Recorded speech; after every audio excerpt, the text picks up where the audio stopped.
Recently, when I was journaling, I realized that I have to look into a little bit more about my energy leakages. And I didn't journal about that. That's the beauty with journaling, by the way. That sometimes when I'm journaling about something, it just like pops up idea from something else, and here I am.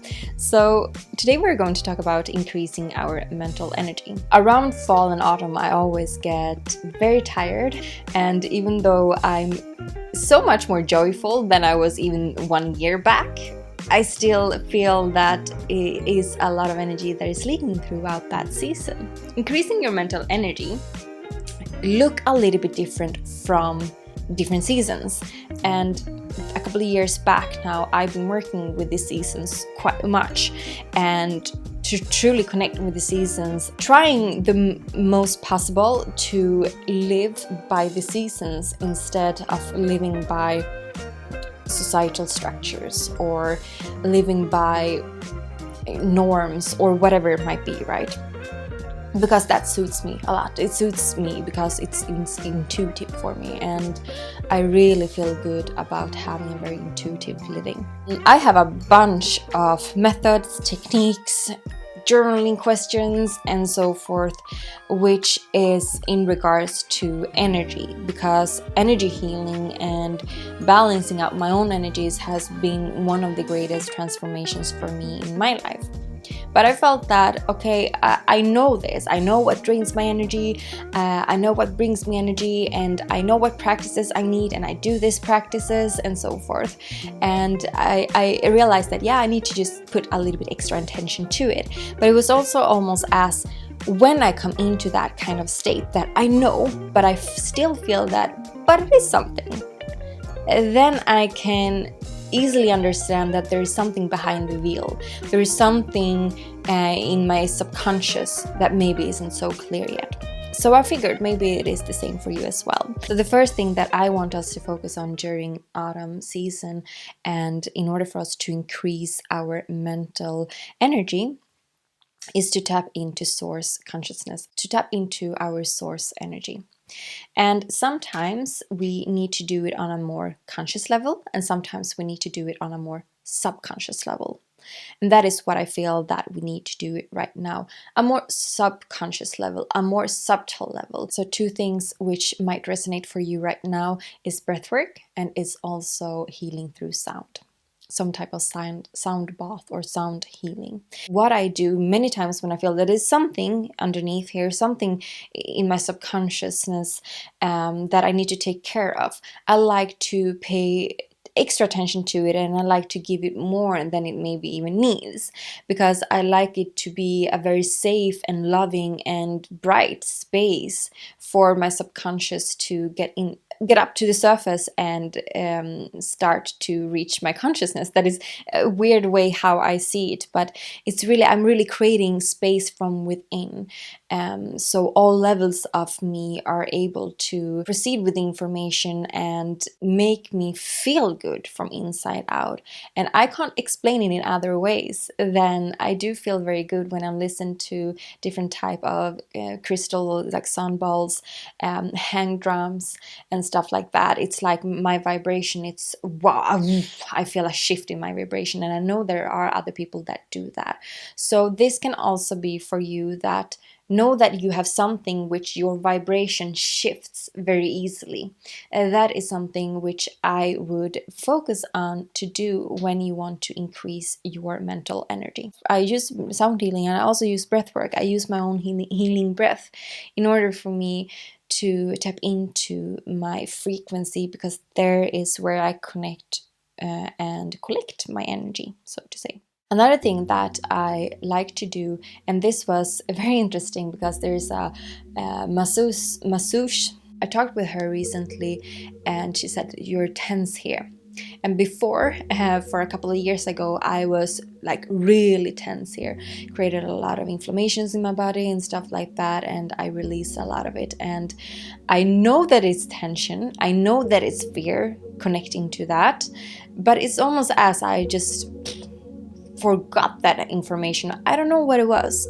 So she was like, but maybe it's fear you're holding on to. You know that normally we hold on to fear in our chest. I was like, yeah, of course, yeah, it is. And then we continued conversation, and she asked me, like, are you familiar with tapping? Which I am. And she was like, just tap yourself on your chest. So what I do now is that, of course, when I feel that I have attention and I feel that I'm holding on to fear, I tap. But I tap before that. So I tap before it even like stagnates in my body. So sometimes when I go swimming, for instance, I'm sitting in the sauna, I'm just sitting like this, and releases if I collected something throughout the day. To do it as a preparation work, or to do it before actually I get all this tension, to release, to see that, okay, I have released some small little frequencies or whatever of fear today, so I can tap it away directly. So that is a great thing to do. If you don't need to have tapping, it can be other things, but do something which you feel that it releases a lot of energy, and it gives you a lot, you feel an energy shift or a vibration shift within. Do that as a preparation work, or do that as a, I don't really find the word right now in English, that's why I'm using preparation, I'm so sorry for that, but use it as to prevent me from collecting these heavy energies or heavy emotions and store them in my body. So I do that before that happens. So my partner reminded me of that, choosing what you shift into and choosing kind of what energies that you want to take in and internalize and take up on. When we overthink, when we ruminate, when we do feel that we are getting drained because of our thoughts or because of our attitudes or whatever, right? So when we experience this, it's important for us to be aware, become aware in the moment, and ask ourselves, is this serving us? Is this helpful for us? Why do we do this? Is it helpful for us now to overthink and overthink and overthink? And do I want to connect to this type of vibration or not? What vibration is it more like useful for me to use? What vibration could actually help me in this situation now? Will it help me to be stressed about this situation or ruminate about this situation? Will that be helpful to give in that energy to the situation? Or what energy do I need to bring into the situation, right? Maybe need to bring in patience to the situation, or I maybe need to bring in generosity into the situation, or whatever it might be. Okay, so there are a bunch of different ways how we can be playful with life, and that is also a way how we increase our mental energy. And especially those times when we feel it difficult to get more energy, then we need to play more. Many times we get so serious, or we make the situation so serious and forget that we can, whenever we want to, just connect to happier, lighter, and more imaginative and whatever feelings, right? So for instance, as I mentioned in the beginning, when it starts to get dark, I get like almost a little bit afraid, because I know that I get so tired of it. So I went out for a kind of dance jog, which I do. It looks weird, but it's fun. I was like, okay, I'm gonna embrace darkness. I'm just gonna feel with darkness. What messages does darkness have? What is it that wants to be birthed from me because of darkness? And what is it that I see that I don't see in light? So I really worked with darkness and worked with the moon. It was like almost full moon that day, and it was very bright, and dance jogged around in the forest. Being playful normally kicks off this type of investigation mind, this explorer mind. You're getting connected to exploring things, seeing things from a new perspective, just embracing whatever comes to you, and seeing it from, okay, this is what I have to work with, and that is what I will do. It's like the magician in tarot. You do use the resources that you have.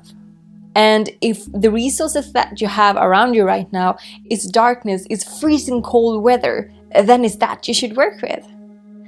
And when we do that, we also let go to kind of trying to control our external circumstances and trying to control our external world, and just leaning into it and seeing what type of teachings and lessons that environment have for us. So that is also something which increases my mental energy a lot, to in different type of ways connect to my playfulness.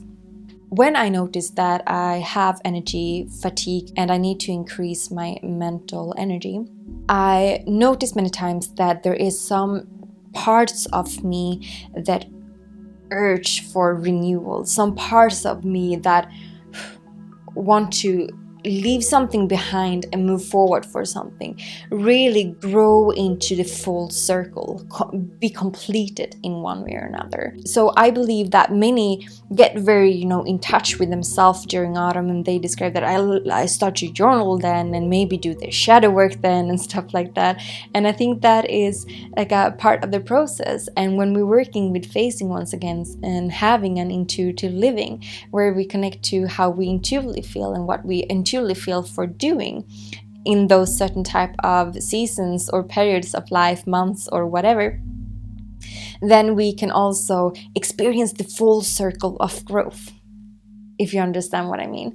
So that is also something which increases my mental energy a lot, that I look through all those parts which I have, that getting to know all sides of me and getting to know all facets of me, what in my kind of shadow character or shadow personality need more attention from me at this time, and how can I renew myself in ways that this bring me a lot more energy than it takes energy from me. So some of the things what I teach about when I teach around soul resonance is that it's important for us to look at how we support ourselves, what support systems that we have, and also how we create space for ourselves. How do we show up for ourselves right now? How much space do we create for ourselves right now? Because if we feel that we are not able to utilize the energy that we have in one way or another, there's something with our space that is intact, or something that is in conflicting with our space. To make it a vision for you, it's like you have this energy here and you have this room. The energy is like squeezed, and that is the way that we need to look at in life in different type of ways. How am I squeezing my energy right now? Do I have a lot to do, too much to do in terms of how much energy I have? What do I prioritize right now? Do I put a lot of pressure on myself right now? Do I put a lot of expectations on myself right now that isn't helping me? It isn't supporting me, and I do not show that I show up for myself. Do I say no to a bunch of things which give me energy? And do I say yes to a bunch of things that necessarily doesn't? We do these adjustments in life in order for us to remain balanced and in order for us to feel balanced. So creating soul alignment is so important, and looking into the pieces where this is aligned with me.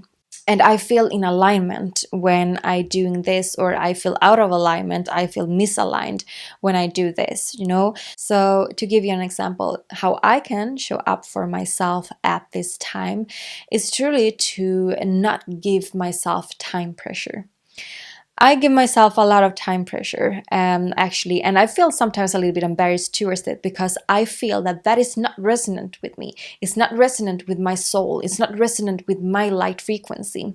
But it is something which is a habit. It is something which is have been like a programming for me. So for me, how I can show up for myself is to not be so concerned about time. I can go around in head. Let's say I'm meeting a friend in 3 hours, and I have a bunch of things to do. My mind is starting to, okay, I know I have 3 hours. What should I do with those 3 hours? And those 3 hours, will I have time with this? And it doesn't feel enough. And I put so much pressure into time many times. Or I put pressure into that, this was fun. And then I can look at the time and just like, fuck, I used 2 hours to this.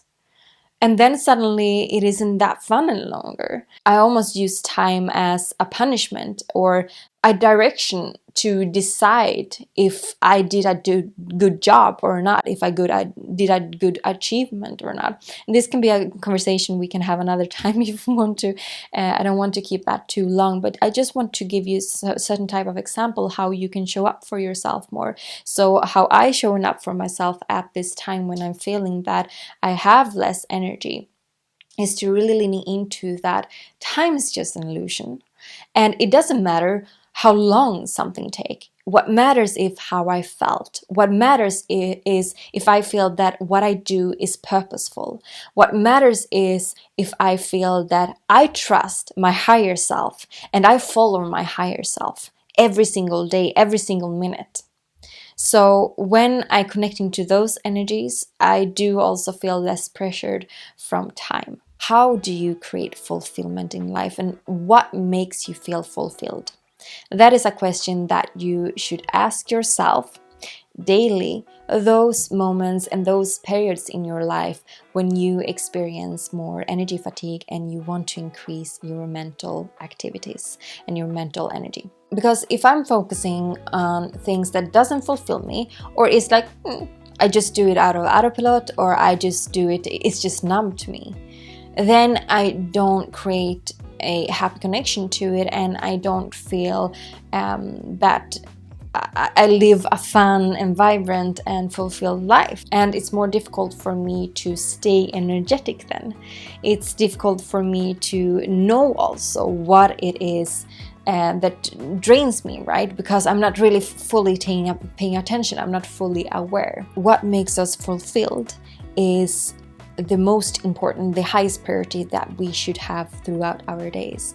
And then we have to reprioritize. We have to maybe pause a little bit with other things and taking a break with other things. But as long as you follow your intuition, and as long as you are following your highest guidance, you don't really pause. You don't really stagnate or anything like that, because then you are in flow with you, and that means that you are at your highest timeline, so to say. It's meant for you right now to have this pause. It's meant for you to have this type of growth and standing still, if that's so, or the other way around, right? Lastly, what I kind of want to end with today is in regards to our creativity.